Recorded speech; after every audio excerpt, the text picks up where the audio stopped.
Taswira ikoje ya kuangalia kwamba udhibiti wa ubora ukoje, viwango kutoka alivyokuwa mpaka sasa hivi? Kuna mabadiliko yote kutokana na elimu ambayo mmekuwa mkiitoa mara kwa mara? Hakika mabadiliko yapo na uhakika na wewe Sofia utakuwa ni shahidi. Dunia ya miaka 10 iliyopita, miaka 20 iliyopita, miaka 50 iliyopita sio dunia sasa hivi. Mabadiliko yamekuwa ni mengi. Nimesema tumeongeza wigo wa ofisi zetu kutoa huduma kwa sababu idadi ya watu imeongezeka, lazima upeleke huduma karibu. Lakini katika utoaji wa huduma pia na sisi tumeendana na teknolojia ya kisasa. Huduma tunazozitoa katika maabara zetu, lakini pia kuthibitisha mifumo ya huduma tunazozitoa. Unajua unapotoa huduma lazima na wewe uhakikiwe na mtu mwingine thibitisha kile unachokifanya kiko ndani ya utaratibu. Kwa hiyo huduma zetu zote sasa hivi tuna umahiri wa kimataifa. Kwa maana ya upimaji maabara zetu zote. Mfumo wa kutoa uthibitishaji ubora wa bidhaa na yenyewe umethibitishwa kimataifa.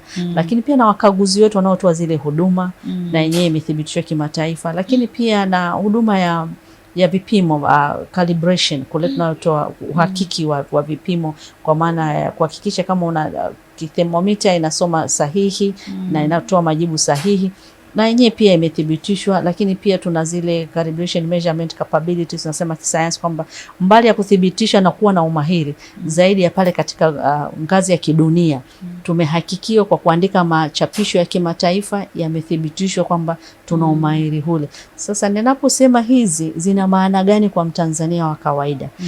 Maana kwa Mtanzania wa kawaida katika uwezeshaji wa biashara, tunapokuthibitishia ubora wa bidhaa yako, unapopeleka ndani ya ndani ya nchi, hata nchi jirani, na tuko kwenye mtangamano wa Jumuiya ya Afrika Mashariki. Kwa bidhaa ile ikienda, tunasema katika mifumo yetu kwamba one certificate, one test report accepted everywhere. Cheti kimoja cha certificate, lakini ripoti moja inakubalika kila mahali kwa sababu aliyetoa ile uthibitisho mwenyewe anatambulika, ana uwezo huu au mahiri huo kimataifa. Kwa tumewezesha bidhaa zinazozalishwa ndani ya nchi kuvuka mipaka, lakini sio tu ndani ya kanda, hata nje ya kanda. Kwa hiyo hiyo ina maana hiyo, kwa maana huduma tunayoitoa inapeleka kifua mbele bidhaa ku cross border.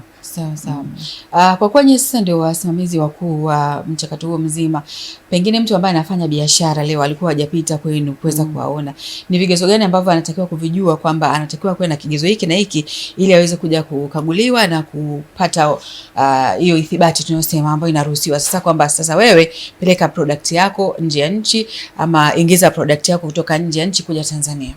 Nianze kwa upande wa bidhaa zinazotoka nje ya nchi. Lazima tuendane na mazingira ya sasa, ndio maana nisema taasisi imekuwa na huduma zinabadilika kutokana na mazingira. Tumeanza na kuwa na huduma ya kuthibitisha huduma ya kuhakiki ubora wa shehena zinazokuja ndani ya nchi. Huduma hii ilianza mwaka 2012. Tunaita pre-shipment verification of conformity. Kuhakiki ubora na usalama wa bidhaa zinazokuja nchini. Tulianza 2012, sasa hizi ni takriban miaka karibu 14 tangu imeanza hiyo huduma. Kwa kuna mawakala ambao tunawapata wa kimataifa wanafanya hiyo huduma kwa niaba yetu, kwa maana labda mtu yuko China, yuko Uingereza, yuko wapi, anakagua, anatoa kile cheti kwa shehena hii nimeikagua ina ubora. Na sisi tuna mifumo ambayo ina linkage na yao kuhakikisha basi alikaguaje, ripoti ya maabara inasemaje, kuiruhusu ule mzigo uje. Na ukifika wakati mwingine tunachukua sampuli kujiridhisha. Hiyo ni kwa upande wa bidhaa zinazotoka nje ya nchi.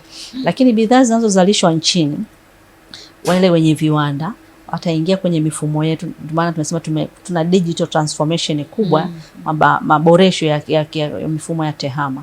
Utaingia kwenye mifumo yetu, utafanya maombi, utaweka vielelezo, tutavihakiki. Kama kuna mapungufu au vimepelea, tutakujibu ndani ya mifumo, utawasilisha.